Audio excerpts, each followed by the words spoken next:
NCC থানার অন্তর্গত ভোলাগিরি এলাকায় এক বাড়ির ভাড়াটিয়ার ঘরে অভিযান চালিয়ে উদ্ধার করা হলো বিপুল পরিমাণ ইয়াবা ট্যাবলেট। গোপন সূত্রের খবরের ভিত্তিতে পুলিশের এই অভিযানে এলাকা জুড়ে ছড়িয়েছে তীব্র চাঞ্চল্য। কে এই মাদক চক্রের সঙ্গে জড়িত, আর কোথা থেকে আসছিল ইয়াবার চালান?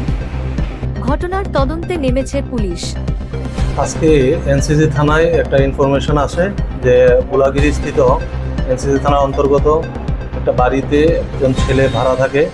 তো ওনার যে ভাড়াটিয়া ঘরে উনি নাকি কন্ট্রাব্যান্ড আইটেমস মজুদ রেখে ওনার অবৈধ ব্যবসা চালিয়ে যাচ্ছে। সঙ্গে সঙ্গে প্রসিডিউর ফলো করে এনসিসি থানার পুলিশ ঘটনাস্থলে আসে এবং এক্সিকিউটিভ ম্যাজিস্ট্রেটের উপস্থিতিতে এবং ইন্ডিপেন্ডেন্ট উপস্থিতিতে ঘর তল্লাশি করে ঘরে কিছু ইয়াবা ট্যাবলেট আমরা রিকভারি করতে সক্ষম হই এবং এগুলো কাউন্টিং চলছে।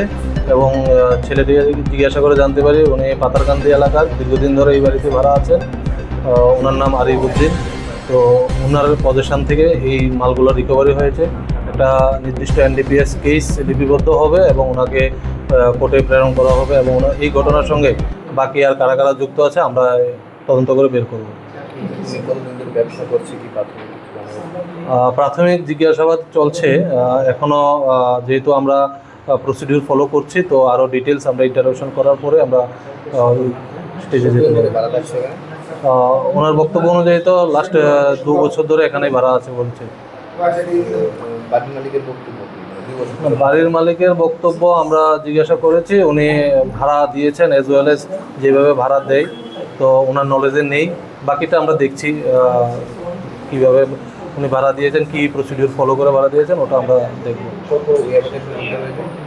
এখন কাউন্টিং চলছে, তবে 5টা প্যাকেট পেয়েছি, তো ওটার মধ্যে কতটা করে আছে আমরা কাউন্টিং চলছে।